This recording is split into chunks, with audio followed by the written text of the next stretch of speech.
오늘 말씀의 제목은 담대하게, 의젓하게라는 주제입니다.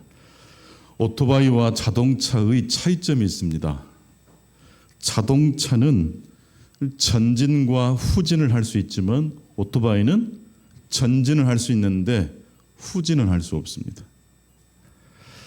하나님께서 우리들에게 올 한 해 강하고 담대할 것을 말씀해 주셨는데요. 요호사 1장 7절 말씀을 저희들이 힘입어 이 말씀을 올 한 해 표로 봤습니다. 담대하라는 말씀은 힘들더라도 고생이 되더라도 물러서지 말고 인내심을 가지고 전진하라. 끈기 있게 시작한 일을 완수하라. 그런 의미가 있다면 의젓하게는 어떤 의미가 있을까요? 자동차의 기능 중에 두 가지 기능, 전진하는 기능과 후진하는 기능이 있어요. 담대하게 전진하는 의미겠죠. 역경이 와도 돌파하라는 뜻이죠. 의젓하게는 어떤 의미일까요? 오늘은 바로 그 의젓하게의 뜻이 무엇인지를 함께 상고해 보고자 합니다. 그리스도인은 끈기 있는 사람이어야 합니다. 또한 그리스도인은 후진할 줄 아는 사람이어야 합니다. 후진한다는 것, 바로 그 의미가 오늘 역대상에 나와 있는 그 족보 속에 바로 그 메시지가 담겨 있습니다. 하나님은 우리 모든 성도들에게 두 가지 성품을 말씀해 주시고 그 성품을 사모하라고, 그 성품을 내 삶 속에 장착할 수 있도록 예스라고 말씀하십니다. 바로 그것은 담대하게, 두 번째 무엇입니까? 의젓하게, 끈기를 가지고 돌파할 수 있어야 되고, 두 번째는 때때로 내가 감당할 수 없는 일이 닥쳤을 때 내려놓을 줄도 알아야 됩니다. 끈기만큼 중요한 것이 포기할 줄 아는 것입니다. 전진도 중요하지만 무엇도 중요합니까? 후진할 수도 있어야 합니다. 담대해야 될 때가 있고 의젓해야 될 때가 있습니다. 끈기 있게 돌파해야 될 때도 있지만 의젓하게 인정하고 포기할 줄도 알아야 합니다. 오늘 구약의 역대상의 말씀의 배경은 이스라엘 백성들이 나라를 잃고 바벨론에 끌려갔습니다. 바벨론 제국이 무너지자 페르시아 제국이 이어서 세상을 통치했습니다. 그런데 페르시아 제국 황제 중에 고레스 왕이 칙령을 선포합니다. 그래서 유대인들이 자신들의 고국으로 돌아갈 수 있도록 칙령을 내렸습니다. 그게 BC 538년도의 일입니다. 그렇게 해서 고국으로 이스라엘 백성들이 돌아왔지만 달라진 것은 없습니다. 땅도 있고 백성도 있지만 무엇이었기 때문일까요? 국권이 없어요. 여전히 이스라엘은 나라가 없습니다. 나라가 망했기 때문입니다. 나라가 망했어요. 약속의 땅에 다시 돌아왔지만 백성들도 있고 땅도 있지만 국권이 없어요. 이때 하나님께서 이스라엘 백성들에게 주신 말씀이 역대상하입니다. 하나님께서는 나라를 잃어버리고 낙심과 절망감에 빠져있는 이스라엘 백성들에게 무엇을 하라고 말씀하셨습니까? 족보를 다시 써라, 이렇게 명령하신 것입니다. 하나님의 역사와 하나님의 사랑을 다시 상고하고 다시 반추해 보라는 이야기였습니다. 역대상은 두 부분으로 크게 나눌 수 있는데요. 역대상 1장부터 9장까지는 족보가 등장합니다. 아담에서부터 시작해서 포로 귀환 때까지 이스라엘의 족보가 등장하고 있고, 역대상 10장부터 마지막 29장까지는 다윗의 일대기, 다윗의 이야기가 전개됩니다. 이스라엘의 역사를 여러 가지로 풍성하게 다룰 수 있지만 역대상은 심플하게 역사를 다시 재조명합니다. 우리의 근원이 무엇인가? 이게 1장부터 9장까지 족보를 통해서 이야기하고 있고, 그 다음에 다윗이 이스라엘 백성들에게는 어마어마한 존재잖아요. 다윗이 무엇을 추구했고 무엇에 목숨을 걸었는지를 다시 반추해 보고자 했던 것이 바로 역대상 이야기입니다. 유배지에서 다시 돌아온 이스라엘 백성들은 족보를 다시 꺼내들었습니다. 그런데 그들이 꺼낸 족보는 좀 특이합니다. 다른 족보와 차이점이 있습니다. 다시 오늘 본문 구약성경 역대상 1장 1절로 들어가 보시면 그 출발과 시작이 아브라함이 아니라 무엇으로 시작되고 있죠? 아담으로부터 시작되는 족보입니다. 아담은 인류의 조상이죠. 아담은 이스라엘 넘어 온 인류의 조상입니다. 이스라엘의 문제, 이스라엘의 고난을 풀기 위해서는 아브라함에서부터 시작하지 말고 어디에서부터 시작하라고요? 아담으로부터 시작하라. 세상의 시작, 인류의 시작점에서부터 다시 출발할 것을 말씀하고 있습니다. 어떤 문제를 우리가 만났을 때 그 문제를 푸는 방법은 여러 가지입니다.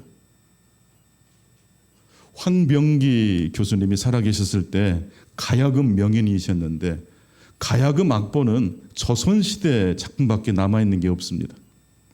이분이 가야금을 명인이시죠.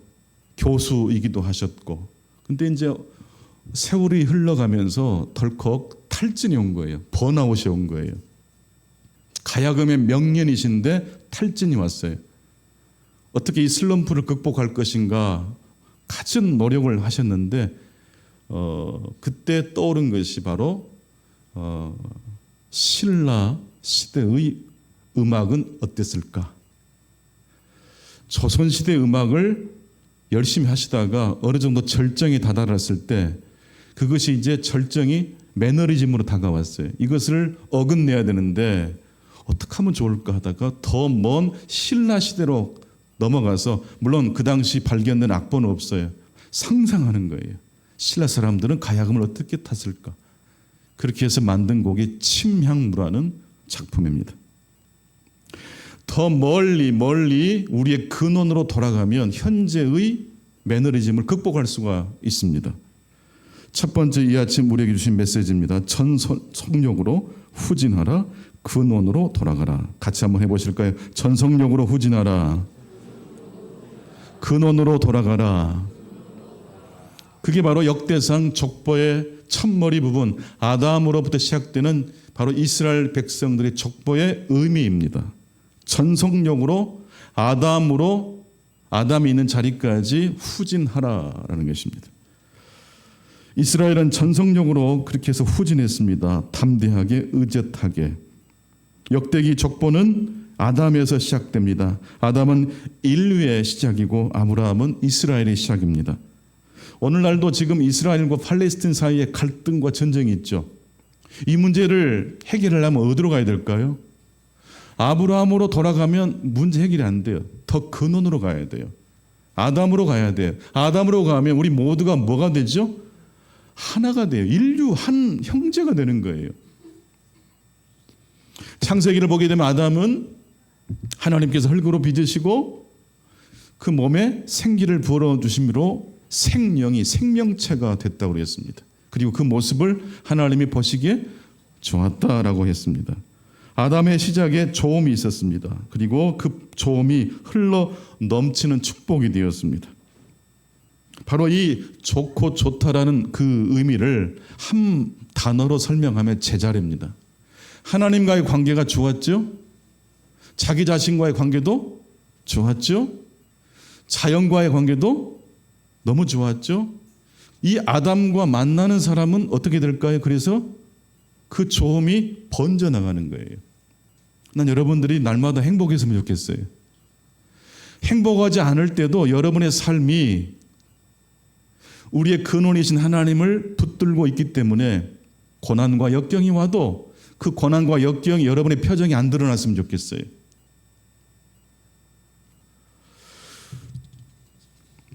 서두에 말씀드렸던 시인과 촌장의 리드 보컬이었던 하덕규 씨가 회심전 작사 작곡한, 지금은 목사님이 되셨더라고요. 하덕규 목사님이 되셨는데 회심하기 전 가수 시절에 하나님을 만난 적도 없는 분이 풍경이라는 노래를 작사 작곡했습니다.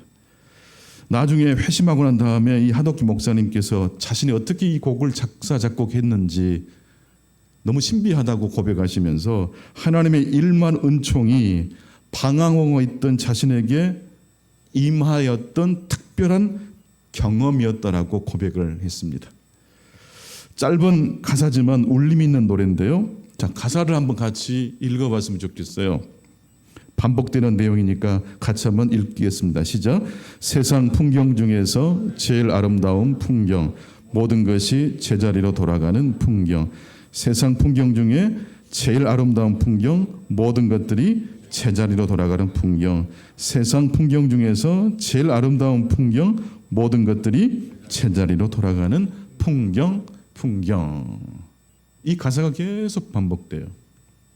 보시기에 심히 좋았다라는 말씀은 모든 것들이, 각 피조물들이 자신들이 있어야 될 제 위치에 있었고, 그래서 다른 피조물들과 상호 아름다운 하모니를 이룰 수 있었습니다. 이게 바로 하나님 말씀하시는 축복이었어요. 그리고 주님을 만난 다음에 이 하도기 목사님께서 원래 원곡에 없는 한 가사를 마지막에 덧붙이십니다. 그래서 교회에서 특송하시거나 하실 때 이 풍경을 부르실 때 마지막 끝부분에 원래 원곡에 없는 가사를 덧붙이시는데 그 덧붙인 내용이 무엇인지를 한번 보겠습니다. 다시 한번 화면을 통해서 같이 가사를 읽겠습니다. 시작. 세상 풍경 중에서 제일 아름다운 풍경, 모든 것들이 제자리로 돌아가는 풍경.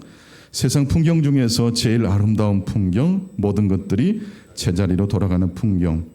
세상 풍경 중에서 제일 아름다운 풍경, 모든 것들이 제자리로 돌아가는 풍경. 내 아버지께 돌아오는 풍경. 회심하기 전에 이 노래를 만들었을 때는 하나님의 일반 은총에 축복을 받아서 그냥 썼어요. 근데 나중에 예수님을 인격적으로 만난 다음에 이 노래가 비록 자신이 작사 작곡한 것 같지만 하나님의 성령이 자신을 사용했다는 게 느껴지는 거예요. 그래서 마지막 가사를 제자리로 돌아온다는 그 의미가 내 아버지께 돌아오는 풍경이라고 이야기를 덧붙였습니다. 아름다운 풍경에는 전진만 있지 않고 무엇도 있어요? 후진도 있어요. 지금 앞을 향해서 열심히 전진하고 달려가는 사람에게는 반드시 멈춤이 필요합니다. 멈췄을 때 우리는 내가 그동안 지나온 길을 돌아볼 수 있어야 합니다. 우리 충강교회 역사가 벌써 54년이나 됐어요. 이렇게 많은 역사가, 장구한 역사가 흘러와서 여기까지 도달을 했습니다. 앞으로 나아가는 것만큼 중요한 것은 지금까지 함께 해주신 하나님의 은혜를 잊지 않고 망각하지 않고 기억하는 일이 되어야 될 줄로 믿습니다. 그러면 아담에서 시작되는 이 태초의 시작은 다른 표현으로 하면 이 아담이 상징하는 것이 또 어떤 의미가 있을까요? 아담으로부터 모든 인류가 출발합니다. 근데 그 아담을 하나님이 왜 만드셨고 어떤 마음을 잡수시고 창조하셨습니까? 바로 사랑입니다. 하나님의 사랑입니다. 아버지의 사랑입니다. 여러분, 저와 여러분의 출발 지점의 근원에는 무엇이 있어요? 하나님의 아버지의 사랑이 있어요. 사업이 망하고 우리의 삶이 뒤틀어져도 우리의 근원의 사건, 근원적 사건은 뭐예요? 사랑이에요. 날마다 우리의 삶이 바로 우리의 근원이 사랑이라는 사실, 아담으로부터 우리 모든 인류가 퍼져나갔다는 그 진리를 묵상하실 수 있기를 바랍니다. 언제 그것을 묵상하자고요? 이스라엘이 나라가 망했을 때 그걸 묵상했던 뜻이에요. 망해버린 나라 백성들 얼마나 자존감이 무너집니까? 소망이 보이지 않아요. 이때 그들은 앞으로 10년, 20년을 내다본 게 아니라 더 먼 과거로 전속력 후진을 했어요. 창조주 하나님께서, 태초의 하나님께서 아담을 만드신 사건으로 돌아가 버렸어요. 적군이지만 그 적군은 즉 그러므로 누구의 후손이에요? 아담의 후손이에요. 적군이 이겼고 내가 패한 것 같은데 아담의 후손의 관점에서 보면 당신 돈이나 내 돈이나 당신의 승리가 내 승리가 되고 나의 패배가 그들의 패배가 되잖아요. 두 번째, 이 아침 하나님께 우리에게 주신 말씀입니다. 천성령으로 후진에서 도착한 족보의 비밀을 좀 더 들여다보면 좋겠습니다. 여러분, 앞만 보고 자기 앞길만 가는 사람은 뒤쫓아오는 사람을 볼 수 있습니까? 없습니까? 없어요. 앞만 보고 다는 사람은요, 뒤쫓아오는 사람이 안 보여요. 그런데 앞만 보고 가는 사람을 뒤쫓아가는 사람은 앞 사람의 일거수일투족을 알아요, 몰라요? 다 알아요. 하나님은 우리의 과거의 현재와 무엇까지 아실까요? 미래를 아셔요. 왜 아실까요? 뒤에서 오시는 분이니까. 그리고 위에서 보시는 분이시니까. 그리고 우리 앞에서 우리를 인도하시는 분이시기 때문입니다. 아담의 시선으로 보면, 태초의 시선으로 보면 보이는 것이 있어요. 태초에 하나님께서 아담을 창조한 그 시점, 모든 것이 제자리로 돌아가서 아름다운 하모니를 이루었을 때의 시선으로 보면 보이지 않던 것이 보여요. 심지어 실패와 좌절까지도 빛과 통합할 수 있습니까? 없습니까? 있어요. 빛과 어둠을 통합할 때 진정한 빛이 되는 거예요.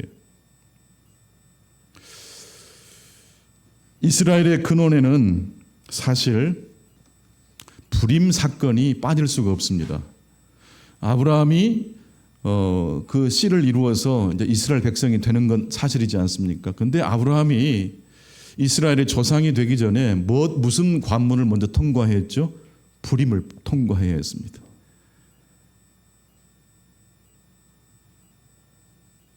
아브라함이 이삭을 몇 세에 낳습니까? 100세에 낳아요. 75세에 하나님으로부터 부르심을 받은 아브라함이 100세의 아들을 낳습니다. 25년 동안 기도응답이 안 됐던 사람이에요. 아브라함의 아내 사라는 내년이면 아들을 낳게 될 것이라는 천사의 이야기를 듣고 어이가 없는 웃음을 웃어요. 그래서 나중에 이삭을 낳아서 이름을 이삭이라고 지어요. 웃음이라고 짓습니다. 어이없는 웃음이 기쁨의 웃음으로 반전됩니다. 하나님의 서사 속에는 항상 불임 사건이 있어요. 인간적인 한쪽 시각으로 보면 이게 왜 이럴까? 왜 하나님은 바로바로 즉각 응답을 해주시지 왜 이렇게 돌아가게 하실까? 앞만 보고 달리는 사람은 자신의 뒤를 쫓아오는 하나님이 안 보여요. 그러나 우리의 뒤를 쫓아오시는 아브라함과 사라의 뒤를 쫓아오신 하나님은 그들의 불임이 무엇으로 바뀐다고 알고 계셨어요? 기쁨으로 반전된다는 걸 알고 계셨어요. 또한 두 번째 아담으로 오신 분이 계십니다. 누굽니까? 예수 그리스도이십니다. 신약의 본문은 그래서 아브라함과 다윗의 자손 예수 그리스도의 족보라 계보라라고 시작을 하고 있어요. 그런데 그 예수가 사실은 몇 번째 아담이라고요? 두 번째 아담이에요.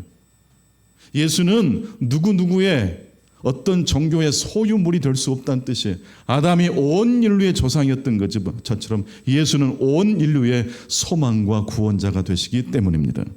그래서 우리는 아담의 시선으로 보면 보이지 않던 게 보여요. 또한 우리는 예수 그리스도의 시선으로 보면 놀라운 보화가 우리의 눈에 발견되는 거예요. 빛과 어둠을 통합하시는 하나님이 보이게 되는 것입니다. 니코스 카잔차스키의 소설 그리스인 조르바에는 이런 명대사가 나옵니다. 하나님은 굉장한 임금이시라 그냥 용서해 버리는 거지요. 죽은 홀령이 와서 자기 죄를 조목조목 고해도 하나님은 화품하며 꾸짖으시고 가거라 천당으로 썩 꺼져 베드로 이 잡것도 넣어줘. 제가 한 말은 아니고요.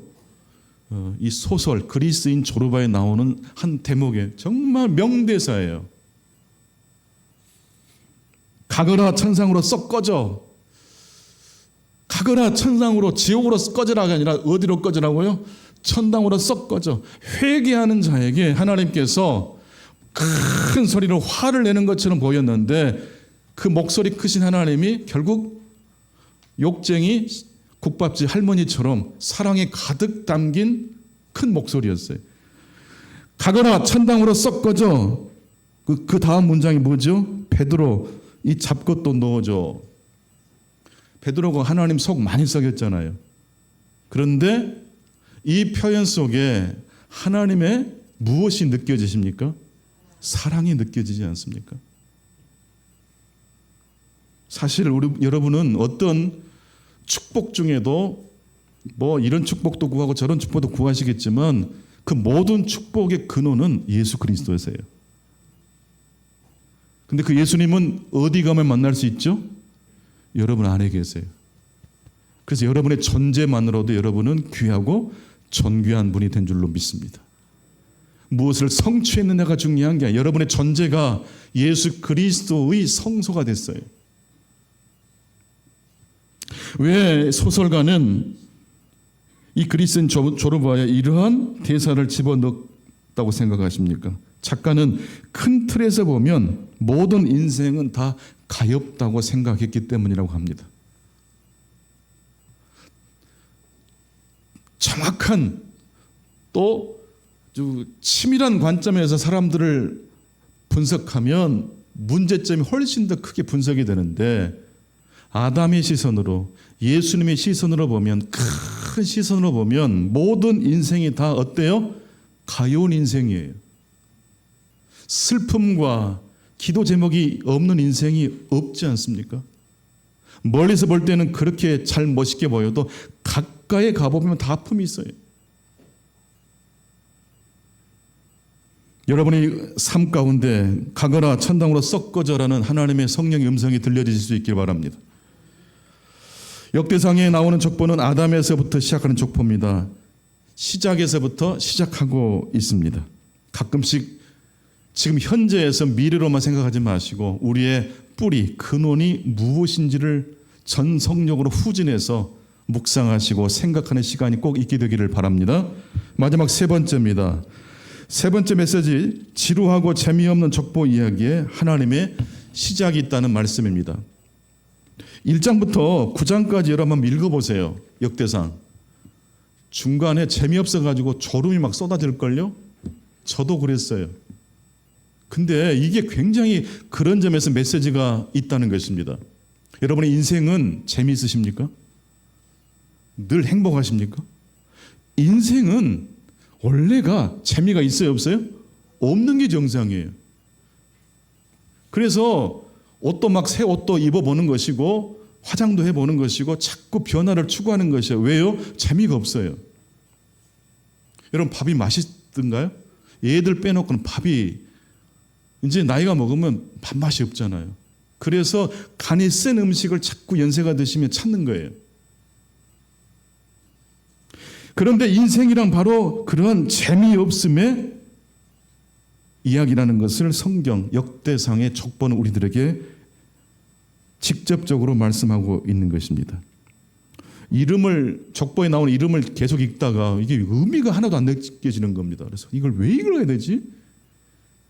그러다가 순간적으로 이게 나의 이야기구나. 이게 우리의 일상의 이야기구나라는 게 깨닫게 됐어요. 간간히 웃으면서 지나가는 것뿐이지 언제나 항상 웃는다는 것은 쉬운 일이 아닙니다. 인간은 이 세상에 지루한 세상에 내던져진 존재입니다. 그래서 여러분 가까이 계신 분들을 그래도 위하고 사랑하실 수 있기를 바랍니다. 여러분 하루 종일 가장 많이 만나는 사람이 누구이십니까? 그분들이 여러분에게 행복도 주기도 하고 여러 가지 것 주지만 거의 대부분은 재미없음을 가지고 살아가는 거예요. 그런데 그 재미없음 속에 사실은 의미가 있다는 것입니다. 만약 재미없는 인생일지라도 재미없는 사람들끼리 모여있지 않다면 어떻게 되겠습니까? 얼마나 원래도 재미없는데 홀로 살아간다고 생각해 보세요. 얼마나 고통과 시련이 아닐 수가 없습니다. 우리가 직면한 인생은 사실 재미없음과 불안입니다. 그러므로 우리는 서로의 관계 속에서 선한 영향력을 주고받는 삶을 살아가야 합니다. 족보에 나오는 이름들이 쭉 나열되는 그 의미가 무엇입니까? 재미없고 인생이 불안하니까 그러므로 함께 서로 좋은 영향력을 주고받고 살아가라는 말씀입니다. 오늘은 내가 지루하고 불행해도 행복한 사람이 나를 찾아와서 나의 손을 잡아주면요, 나도 그 순간 어떻게 돼요? 기운이 차려지잖아요. 그게 구원이라고 저는 생각해요. 일주일 내내 제가 말씀을 잘 준비해서 여러분 앞에 서지 않습니까? 근데 가끔 가다가 제가 생각해도 은혜가 될 때가 있어요. 그리고 거의 대부분은 제가 생각해도 은혜가 안 될 때가 더 많아요. 그런데 그게 뭐라고요? 그게 인생이에요. 재미없음을 너무 가벼이 여기지 마세요. 인생은 재미없는 거예요. 그래서 가끔씩 만나게 되는 재미있는 사건들을 귀하게 여겨야 되고, 그 재미없는 사건이 지나가더라도 너무 쓸쓸해하지 마세요. 인생은 원래 재미없는 것이 대부분이니까. 때문에 우리에게는 담대하게 전진할 뿐만 아니라 의젓하게 우리의 재미없음을 성찰할 수 있어야 합니다. 쭉쭉쭉쭉 앞으로 전진만 하면 얼마나 좋을까요? 그러나 그렇지 않아요. 교회 간 일이 재미있게 완성되는 일도 재미있지만 그 모든 일들이 진행되기 위해서는 재미없는 시간들을 꿋꿋하게 버티고 살아내야 하는 것입니다. 때문에 우리는 만나는 사람들에게 가급적이면 친절했으면 좋겠어요. 썩 꺼져. 어디로? 천국으로. 썩 꺼져버려. 천국으로. 지랄 같은 베드로도 천국으로 집어넣어줘. 큰 맥락에서 보면 모든 인생은 서럽고 쓸쓸하고 고독하기 때문입니다. 피드백과 조언의 차이를 어떤 분이 잘 구별해 놓으셨더라고요. 피드백은 그 사람의 장단점을 이야기해 주는 것이라면, 조언은 무엇일까요? 그 사람의 꿈을 성취할 수 있도록 도와주는 이야기가 조언이래요. 설교 잘했어? 못했어? 시험 잘 봤어? 못 봤어? 이건 피드백. 조언은요, 우리 안에 하나님의 형상이 더 원전해질 수 있도록 옆에 있는 사람이, 본인은 못 보거든요. 옆에 있는 사람이, 뒤에 있는 사람이 당신의 어두움은 하나님의 빛과 연결되어 있다고 조언해 줘야 돼요. 낙심한 사람 보면 이게 끝이 아니라고 이야기해 주실 수 있기를 바랍니다.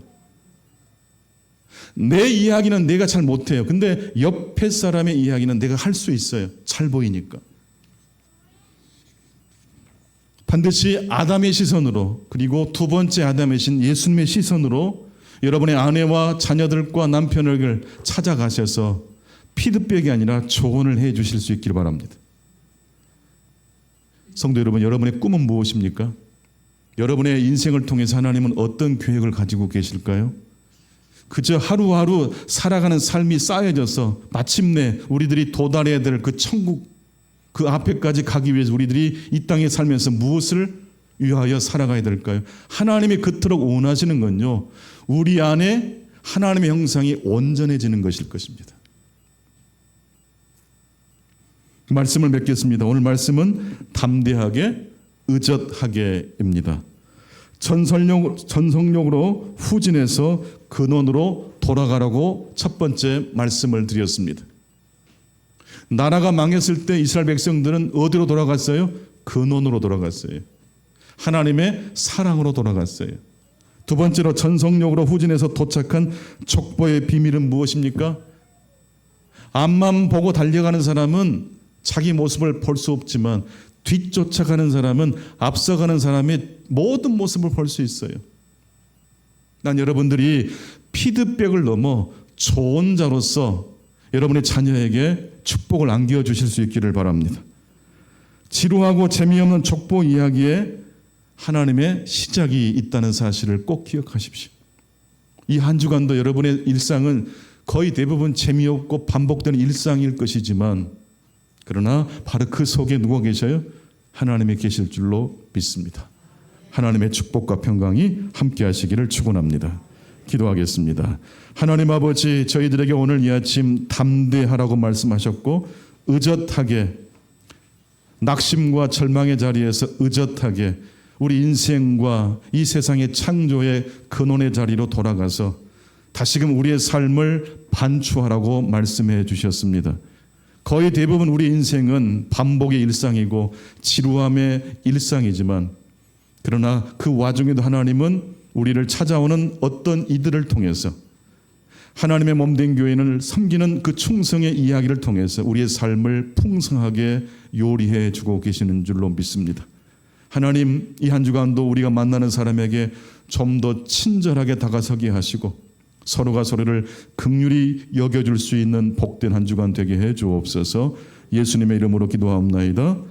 아멘.